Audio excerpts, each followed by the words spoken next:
Saudações, leitores, seguidores, sejam bem-vindos a mais um episódio do nosso projeto Live Livre, essa iniciativa em que nós semanalmente entrevistamos personalidades ligadas às ideias da liberdade de alguma forma, sejam lideranças acadêmicas, lideranças empresariais, parceiros dos think tanks que atuam em defesa das ideias liberais, assim como o Instituto Liberal, um projeto desenvolvido em parceria entre o Instituto Liberal e o Instituto de Formação de Líderes Brasil, aí dirigido pela Carol Antunes e também pela Marina, que é quem estará conosco hoje participando da entrevista.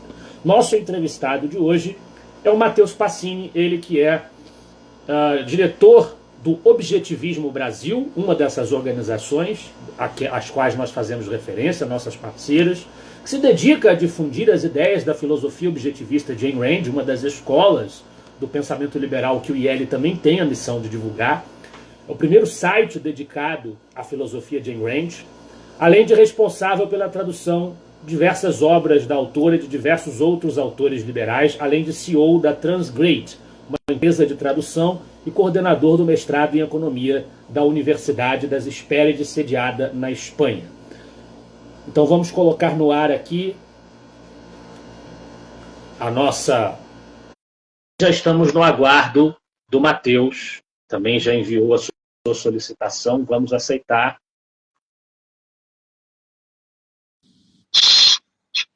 Oi, Lucas, boa noite a todos. Oi, Matheus. Boa noite. Tudo bem, Matheus? Conseguimos entrar dessa vez. Obrigado, Matheus, por aceitar o nosso convite. O Matheus está aqui hoje com uma missão muito especial. O Instituto Liberal também tem o orgulho de ressaltar que ajudou, patrocinou, apoiou o lançamento desta obra, traduzida para o português pelo Matheus, mais uma iniciativa dele contribuindo para a divulgação do pensamento objetivista. Nós que vivemos da Ayn Rand, esta edição belíssima da Almedina, está aqui o selo do Instituto Liberal apoiando o lançamento deste livro, uma edição caprichadíssima, e o nosso objetivo é exatamente falar um pouquinho sobre a Ayn Rand, sobre esse trabalho que o Matheus faz relativamente à divulgação das ideias dela, que tem mais um capítulo com o lançamento desse livro, e sobre esta obra particularmente. Então eu queria começar saudando o Matheus, pedindo que o Matheus comentasse um pouco para a gente quem foi a Ayn Rand, o que representa esse personagem da história do liberalismo. Perfeito. Em primeiro lugar, obrigado pelo convite. Lucas, Marina, também é um prazer te ver. Então, respondendo essa primeira pergunta, a Ayn Rand foi uma filósofa, ela nasceu na Rússia e depois emigrou para os Estados Unidos, então ela é conhecida hoje, né, pelos brasileiros e pelo mundo como um todo, como criadora da filosofia do objetivismo. Ela ficou conhecida inicialmente pelos seus 4 romances iniciais, dos quais um deles é o tema justamente do evento de hoje, que é o Nós que Vivemos. O primeiro, que ela escreveu quando ela tinha 30 anos. Então, foi muito bacana o apoio do Instituto Liberal no sentido de traduzir essa obra, em parceria com a Medina, e conseguir trazer uma das obras que, para mim, ela até hoje não recebe, dentro dos romances da Rand, o merecido destaque. E nós vamos entender um pouco por quê. Então, muito obrigado novamente pelo convite. E dando seguimento, então, a falar um pouco da Ayn Rand, hoje vários livros estão disponíveis, Objetivismo Brasil, hoje mesmo, depois da própria live, tem o curso sobre Nós que Vivemos, que também tem o apoio da divulgação também do Instituto Liberal. Então, assim, muito obrigado a todos os envolvidos por fazer isso acontecer. Então, basicamente, o pessoal já conhece mais ou menos quem é a Rand. Então, o que ela prega com o objetivismo? Uma perspectiva racional com relação à sua vida como um todo. A compreensão das suas emoções, na própria epistemologia, na forma como você adquire conhecimento. Ela oferece uma teoria ética, o egoísmo racional, que também é um diferencial frente a outros autores liberais que a gente se acostumou a aprender e a conhecer, como Mises, Hayek. Então, ela tem diversos diferenciais que vale a pena explorar. O próprio Instituto Liberal também traz diversos artigos, por exemplo, do Roberto Rachelski, que também explora comparações, né, entre esses autores. E nós fazemos parte de um grande movimento liberal. Então é importante essas iniciativas, esses sites, por exemplo, como o Instituto Liberal, para que a gente consiga esclarecer as nossas ideias e entender o que faz mais sentido para nós, o que a gente entende que é certo e errado, e fazer o pouco que a gente pode fazer para divulgar essas ideias que a gente entende serem corretas. Bom, eu passo a palavra para a Marina fazer aí a sua primeira pergunta. Boa. Primeiramente, né, agradecer aqui a presença também do Matheus, um parceiro aí do IFL, nos ajuda muito com todo o seu conhecimento. Matheus, aí seguindo no tema, você falou que este foi o primeiro livro escrito por Rand, e eu gostaria de saber o porquê que ela escreve esse livro, quais foram as razões, os motivos, né, que incentivaram ela a escrever essa primeira obra. Perfeito. Ela chega nos Estados Unidos com 28 anos, então ao final da década de 20, e desde os 9 anos ela já tinha muito claro que ela gostaria de ser romancista. Então, trabalhar com a parte artística, ou seja, não só escrevendo romances, mas também, se fosse possível, como roteirista e ter uma carreira no cinema, conseguir participar dessa vida. O que mais impactava ela desde a época da Rússia era o cinema americano. Então, quando ela vem para os Estados Unidos, ela chega no próprio porto, também se fala, e ela vê todos aqueles arranha-céus e todas as possibilidades que ela poderia explorar na vida dela, que infelizmente na União Soviética, já na época já era União Soviética, né, o início no pós-revolução de 17, então ela passa uns 5 ou 6, praticamente 10 anos ali, o início, os primeiros 10 anos desse novo sistema político que tinha sido implantado. E quando ela chega nos Estados Unidos, ela tem praticamente 3 razões a gente pode citar como principais. Em primeiro lugar, e para quem conhece a Rand, sabe que ela fala muito pouco da União Soviética posteriormente, depois de escrever o Ideli. Então, um dos principais motivos dela era justamente tirar a União Soviética do sistema dela, porque ela tinha recentemente chegado aos Estados Unidos e ela ainda se sentia, de certa forma, dentro de uma estrutura mental, uma forma de pensar que tinha sido contaminada também por aquela solicitação, por aquela vivência, né?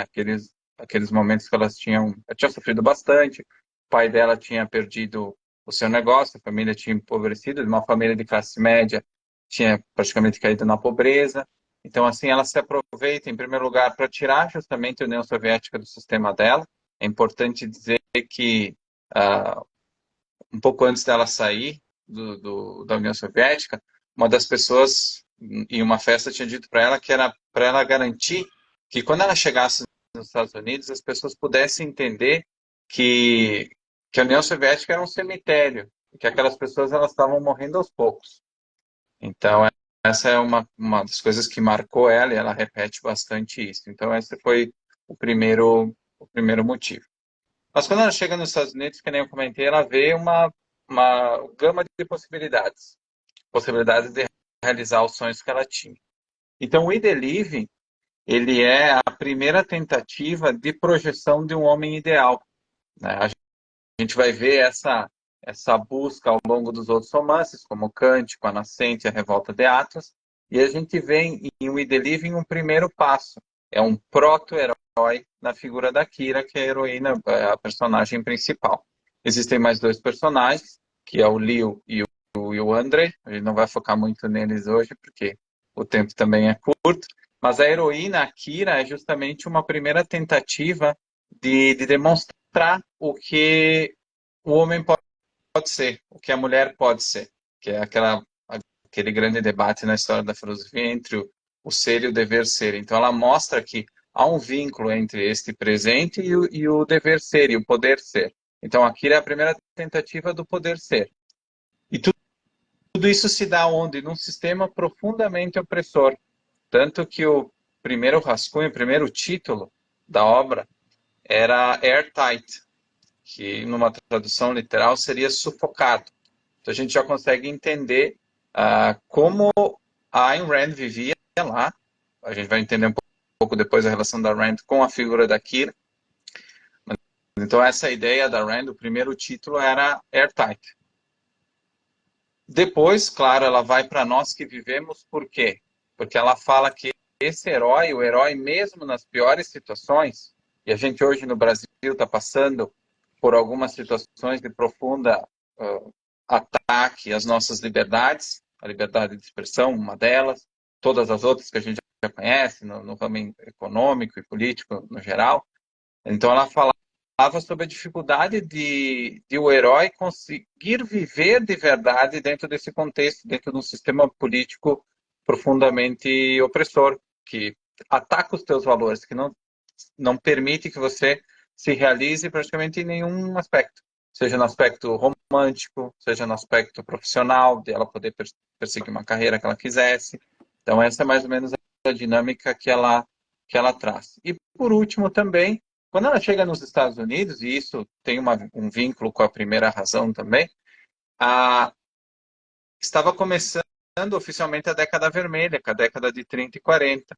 Então, essa década de 30 e 40 transpira o quê? Desde a figura do próprio presidente dos Estados Unidos, ficava muito claro que o americano médio, e ela se surpreende com isso, ele tinha uma visão totalmente distorcida do que era a União Soviética. E para onde ela olhava, o que se projetava era que a União Soviética era um ideal, só que era um ideal, era boa na teoria, só que na prática tinha seus problemas de implementação, que era o início, mas tudo ia se acertar. Valia a pena adotar o sistema socialista porque ele era o ideal, ele era o que era bom. Então todo mundo dizia, não vejo a hora de ver esse ideal se tornar realidade. Não só lá na União Soviética, mas aqui também, nos Estados Unidos. Então as pessoas tinham essa visão, de certa forma, benevolente do sistema. E, claro, depois o Nós que Vivemos, ele serve como conta essa história. Então ela se usa do livro, do romance, para justamente esclarecer o que realmente estava acontecendo na União Soviética. E é importante destacar que o livro ele não é um ataque a Lenin, a Marx, esse tipo de coisa. O foco dela não é esse. Mas simplesmente em todas as descrições, especialmente no início dos capítulos, o leitor ele consegue entender o ambiente que estava pelo qual aquelas pessoas viviam. Não precisava criticar aquele ambiente, bastava descrever e as pessoas já conseguiam notar, opa, mas não é bem isso que eu entendi, não é isso mesmo que me contaram de como funcionava a União Soviética. Então, basicamente, são esses três motivos. A gente poderia citar outros e buscar outras explicações também, mas eu acho que esses já são suficientes aí como motivação. Bom, Excelente. antes de fazer a próxima pergunta, Matheus, eu queria me desculpar com você por uma gafe que eu literalmente agora acabo de perceber aqui no nosso material de divulgação, que a gente colocou que o site Objetivismo Brasil foi lançado em 1917. Imagine você um site publicado em 1917. A gente inventou uma máquina do tempo, uma linha do tempo alternativa. Então, quando é que o site foi realmente lançado? E por que você fez o Objetivismo Brasil? Uma boa observação aqui para a gente aproveitar a gafe e esclarecer. Ótima pergunta. Ele foi lançado em 2017, um pouco mais tarde da data. Pouquinha coisa.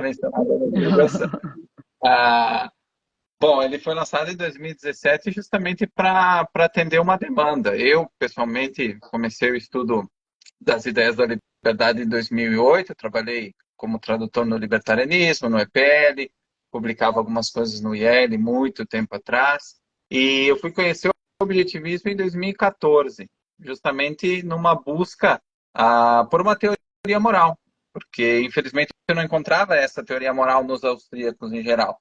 Existiam algumas tentativas, como a praxeologia e tudo mais, que aí a gente pode ter uma outra discussão para outro momento, mas eu senti que faltava alguma coisa.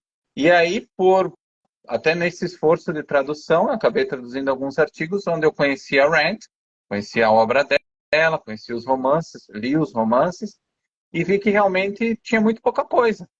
Praticamente, num período de 6, 7 meses, eu tinha lido tudo que existia em português. Os livros, que era A Revolta de Atlas, A Nascente e Cântico, muitos deles fora de circulação, né? Não tinha. A própria Virtude do Egoísmo, que a LVM lança depois, ficou muito tempo, ficou praticamente 20 anos entre a edição original aqui de uma editora de Porto Alegre, até não me lembro o nome, e depois em 2020, ali perto da pandemia, depois da pandemia, quando foi lançado.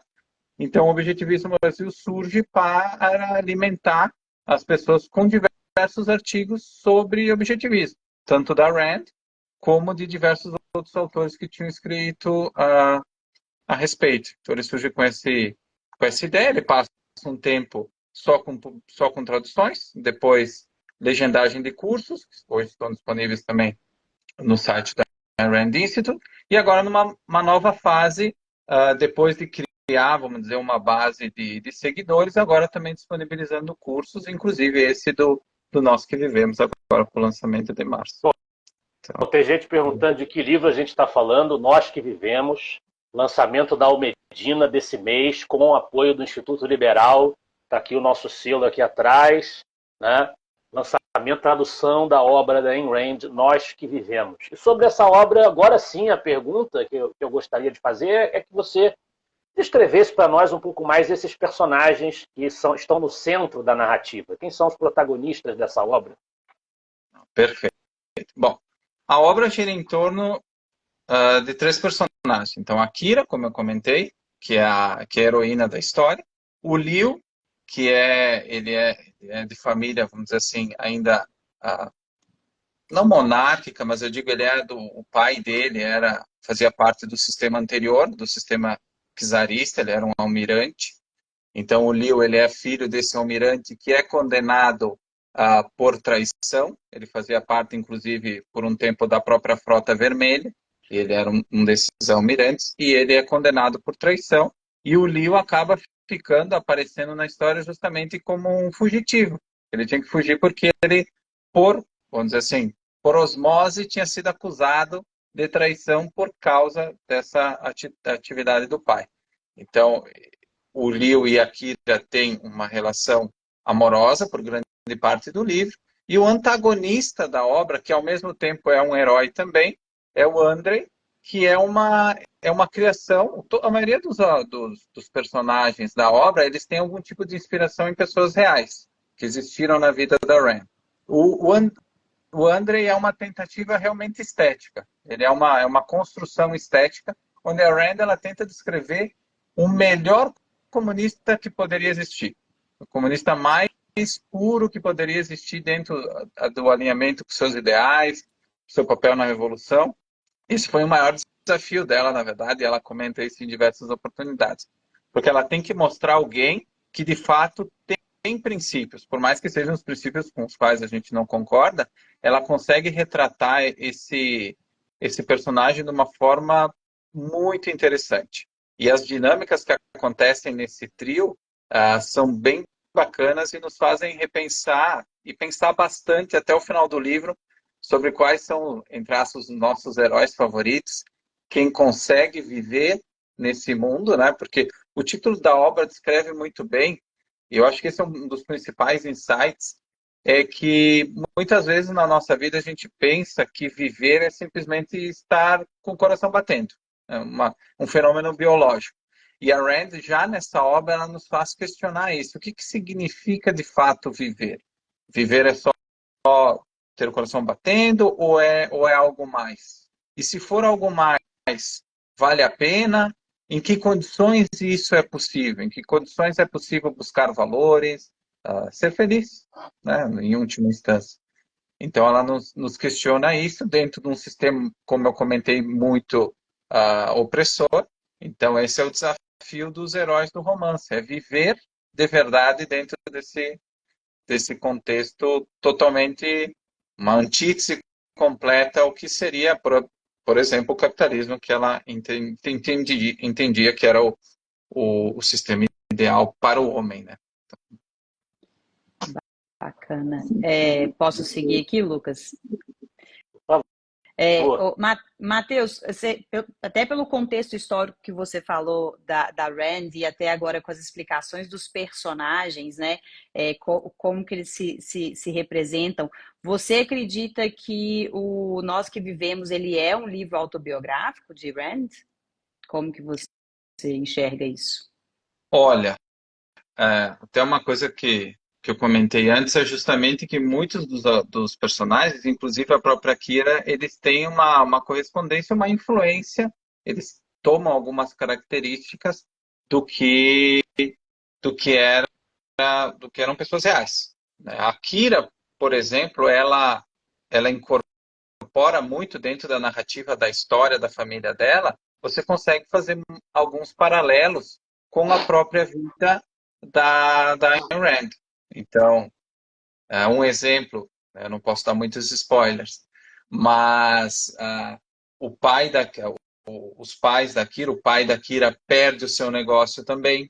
Então, eles também fazem o mesmo trajeto que a família da Rand fez, que foi para Petrogrado e depois voltar, digo, para Crimeia e depois voltar para Petrogrado. Essa cidade Petrogrado que muda de nome conforme era o líder político do momento. Então, esse trajeto ela faz também, a questão do negócio, que a Rand fala da perda da farmácia, né? Inclusive é muito conhecida essa questão da perda da farmácia do pai. Então, tem diversos paralelos, ou a forma de ver o mundo, de viver a vida também da Kira e da Rand é muito parecida. Então, existem diversos elementos que fazem essa ponte. O pai da Kira, por exemplo, na obra, ele tem muito do pai da Rand também, ou seja, ao longo de todo o livro nós vemos que as pessoas reagem de formas diferentes à realidade, ou seja, ao sistema. Algumas pessoas se tornam pragmatistas, elas decidem, de certa forma, entrar de alguma forma no Partido Comunista e adequando a sua vida como funciona. Outras são irredutíveis, como a própria Kira, ela jamais vai trabalhar para o Estado Vermelho. Então, existem algumas pessoas recorrem à fé. Um dos únicos personagens, vamos dizer assim, cristãos ortodoxos, né, no caso do contexto da Rússia, é a Lídia, que é a irmã da Kira. Então, assim, ela consegue trazer diversas formas, diversas respostas a um problema, que era aquele sistema. Como é que eu vou viver aqui? Ou eu vou esperar uma revelação, um milagre, eu vou tentar lutar contra o sistema, que é o caso da Kira, eu vou desistir. Como eu reajo a isso? E é muito interessante mesmo, porque toca em diversas... ao ler a obra, você reflete muito sobre uma questão psicológica também. Porque a gente vê aqui, o contexto é da opressão de um sistema político, mas transferindo isso para a sua vida. Quantas vezes você se deixa oprimir ou é oprimido por situações, por questões que estão, em princípio, fora do teu controle, e como é que tu reage a isso? Então, é bem legal. E a Kira, claro, ela é totalmente diferente do resto da família dela. Então, a jornada dela é muito solitária, como vocês podem ver no livro, né? Então, é um romance que, como eu comentei lá no início, ele, até por ser o primeiro, o romance e o The Living, para quem já leu as outras obras, vai ver que é um romance muito mais cru, no sentido de linguagem. Porque a primeira obra da Rand, ela também está aprendendo inglês enquanto ela está escrevendo. Tanto que depois, em 58, ela faz ajustes, ela muda algumas partes, não no conteúdo, mas na forma, para deixar mais fluido e tudo mais. Então, assim, é o primeiro... E justamente ele parece mais frio, porque justamente ele descreve uma realidade que é fria, que é sofrida. Então, para quem leu as outras obras, às vezes pode dizer, não, mas que estranho, parece que é uma outra autora, mas de fato realmente ela conseguiu, e talvez entre aspas, uma sorte de ela ter um inglês ainda um pouco ruim, é que ela conseguiu transcrever essa coisa fria, essa coisa imperfeita que estava acontecendo na vida dela naquele momento. E depois os outros romances, como você sabe, eles vão ter uma outra... São romances de uma descrição de tempos modernos, né? Década de 30, década de 40, década de 50, que é o caso da Nascente e a Revolta de Atos. Então, vocês conseguem. E uma coisa que eu convido vocês a fazerem também, que hoje, por exemplo, dificilmente é feito no mundo objetivista, então não só no contexto brasileiro, mas internacional, é que a Rand, quando ela acaba a Revolta de Atas, que ela começa a escrever as obras de não ficção, você consegue ver que o entendimento da filosofia dela, da definição dos conceitos dela, ele também evolui através dos romances. Não é só a Kira como um proto-ideal e depois existe o John Galt, mas a definição de valor, o conceito de razão, as virtudes, tudo evolui junto com os romances. Não é como se ela acordasse um certo dia e dissesse, não, agora eu vou escrever não ficção, vou escrever só filosofia. Não, é justamente um produto da evolução dela. Então, por isso que tanta gente acaba fazendo essa comparação entre personagens. E, na verdade, ela é uma consequência dessa vida da própria Rand, desse amadurecimento filosófico Muito, que ela tem. muito legal. Então, com certeza foi uma inspiração, né? A vida dela foi uma inspiração para ela escrever o livro. Bacana. Ela dizia que era o mais próximo de uma autobiografia que ela iria escrever, e justamente foi o que aconteceu. Para escrever esse livro, mais uma vez, fazendo aí a propaganda, Nós que Vivemos, lançamento da Almedina, em parceria do IEL. Quais foram as dificuldades que a Ayn Rand teve para publicar essa obra que vocês têm, para trazer essa obra para o Brasil? E quais são as principais críticas que foram levantadas contra esse trabalho da Ayn Rand? Bom, basicamente, ela teve muita dificuldade, até pelo contexto da década de 30, e as duas principais críticas levantadas eram que, em primeiro lugar, ela não tinha entendido a União Soviética, ela não sabia o que era socialismo. Então, ela era criticada não por russos, ela era criticada por americanos que não tinham conhecimento de fato do que eles estavam falando. Eles sabiam sobre a União Soviética por terceiros, às vezes não tinham, nenhum dos críticos tinha vivido essa realidade. Então, essa é a principal crítica dos editores na época, porque ela passou por 12 ou 13, ela tinha um agente e esse livro ele foi recusado por 10 ou 12 editoras diferentes, até posteriormente, quando ele foi publicado pela Macmillan. Então, essa foi a primeira crítica. Ela não entendeu o socialismo. Ela não sabe do que ela está falando. Não é isso. O socialismo é bom, é um ideal, nós temos que lutar por esse ideal. Ele tem os seus problemas de implementação, mas é o ideal. Então, ela não entendeu. Essa foi a primeira crítica. E a segunda crítica é que era um livro que falava muito de ideias. Porque quem leu o Nós que Vivemos vai perceber que existem diálogos muito profundos ao longo da obra. Ele não tem discursos como A Nascente e A Revolta de Atos, aqueles grandes discursos, por exemplo, o discurso do dinheiro, o discurso de Gauss. Não existe esse tipo de discurso na obra. Mas existem diálogos entre os personagens, especialmente entre a Kira e o Andrei, que marcam as partes do livro, que são partes seminais. Tem um deles que é quando a Kira pergunta para o Andrei se ele acredita em Deus. Então, eu não vou dar resposta, porque vocês têm que ler. Mas essa é uma parte muito interessante. Existe um outro diálogo que também entre a Kira e o Andrei, onde que ela questiona por que esse sistema, como é que esse sistema pode ser ideal se ele realmente não permite que as pessoas vivam? Que tipo de ideal que é esse, onde que o ser humano não pode viver? Se justamente é um sistema político ideal, ele é ideal para quem? Ele é ideal para o ser humano, mas aí vocês matam todo mundo, vocês não deixam as pessoas viverem. Então, tem algum problema. Ou vocês implementaram errado, como algumas pessoas acreditavam, ou realmente ele não é o ideal, né? Não é o sistema moral, o sistema político, desculpa, ideal. Então, essas são as duas críticas que ela enfrentou e depois, felizmente, ao longo do tempo, como os dois primeiros livros, especialmente os dois primeiros não, o Nós que Vivemos e A Nascente, eles têm uma curva de vendas muito pequena no início e depois a gente sabe que em 1940 não tinha mídias sociais e nem newsletter, então era boca a boca. Então algumas pessoas começaram a ler e hoje, até hoje, mais ou menos, nós que vivemos, vendeu mais ou menos uns 5 milhões de cópias. Até hoje é menos do que a Nascente e a Revolta de Atlas, mas dado o contexto e a data onde ele foi lançado, é uma grande conquista, é uma das grandes vendas da década. Então ela consegue isso de boca a boca mesmo, porque não era um livro que era, vamos dizer assim, o orgulho da Macmillan. Não era aquele que tinha destaque nos meios de comunicação. Então foi mais ou menos assim que se deu esse processo de publicação.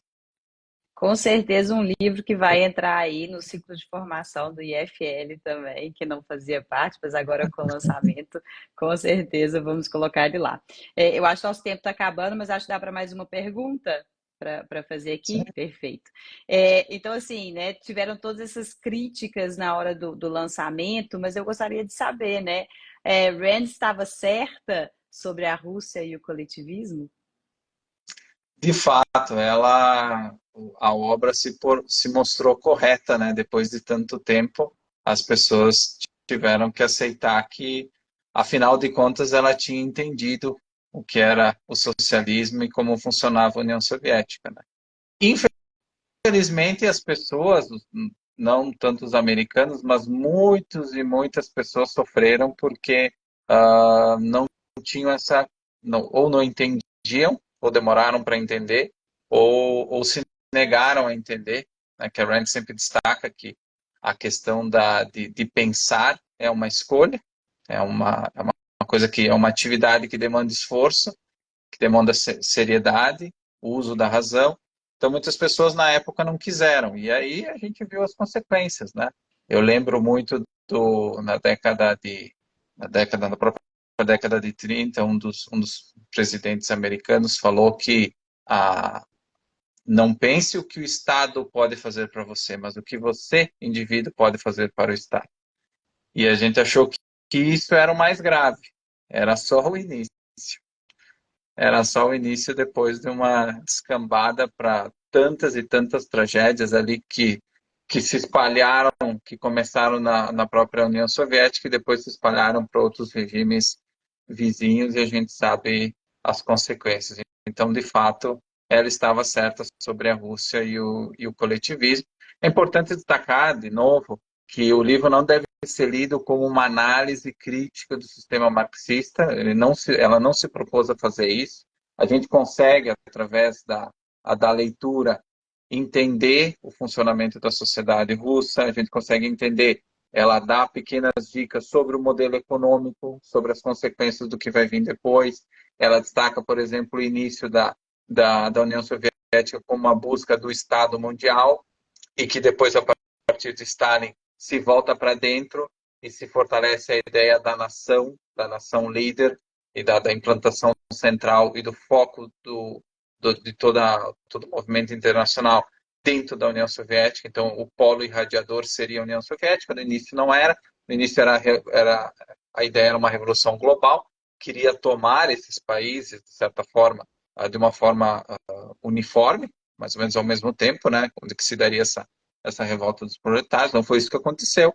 Então, a partir do momento que Stalin chega ao poder, especialmente da década de 40 em diante, ele se volta para dentro e não se preocupa mais.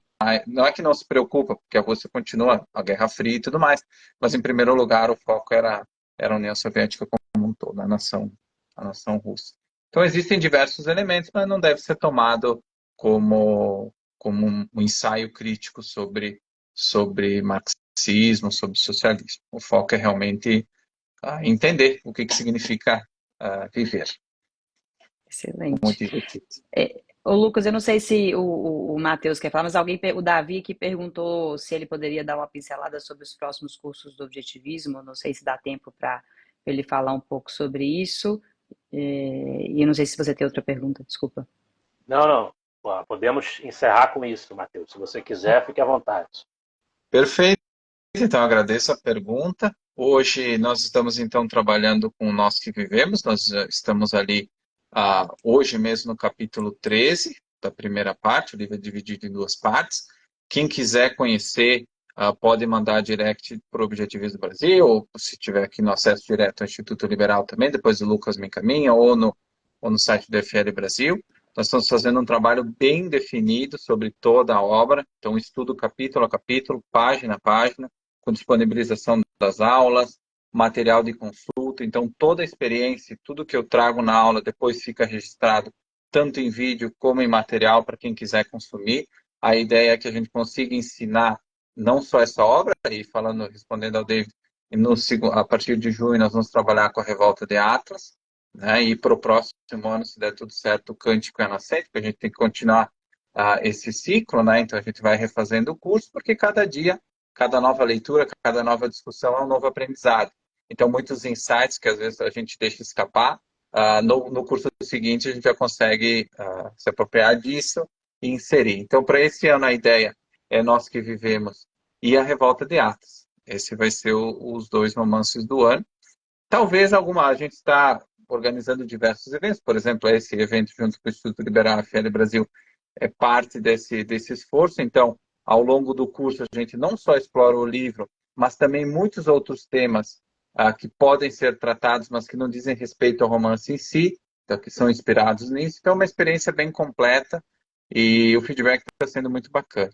Então, essa é a resposta. Quem quiser, então, conhecer, só entrar em contato, vale muito a pena. Depois também o Lucas já disponibilizou ali nas outras semanas também. Tem um cupom de desconto para quem quiser comprar o livro. Então, vamos participar, que faz parte.